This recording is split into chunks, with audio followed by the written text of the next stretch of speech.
tebar fitnah anu bajing bertubi-tubi makaji hang thapa ku ia bau bui hai anu dia cek Yang tu kaje ialah tadi dia nak lah. bajing pancuri Kaje ia nak jadi lapuh hai. kah pancuri anu bajing Iya, kan, kaje. sungguh ji kaji Ana masalah je. Belum bebas tu naju. kebeun Bersumpah lu, demi Allah demi Rasulullah. demi puan Nyana lu cuma juga pi kubur boh kameng.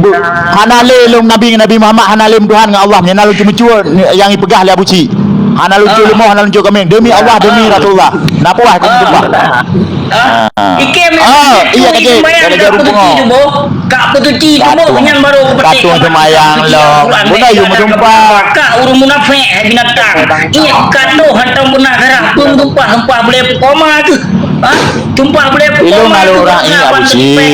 Bunda yu tumpah wadah ada tumpah. Katipel umat Islam tak berosa kayu jak tengah kel tengok azab.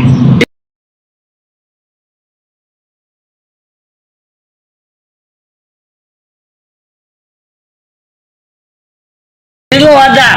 Tapi mentang ke perut dia oleh dalam pulau masuk ke bertubi-tubi. Ku pegah sakit hati keluarga sakit. Pulau. Jangan lagi dah. Alhamdulillah sihat. Dengan lu pegah abang Musliadi sihat. Sihat.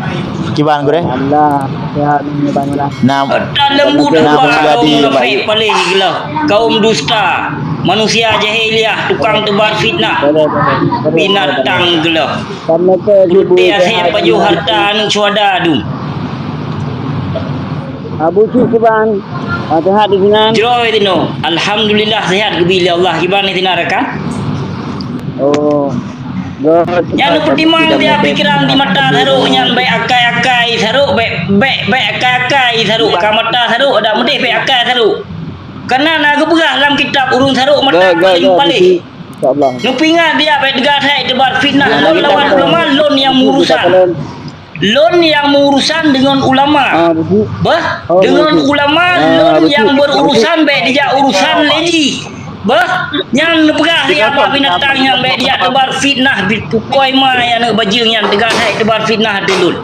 Maka kulawan antek bijak yang di dum yang tebar fitnah dulu. Wajib iya lah dua anak, hai anak jali lapo jeb iya dua anak. Baik ka grong-grong ka pegah abang ayum gop. Klik. Jeb iya lah dua anak.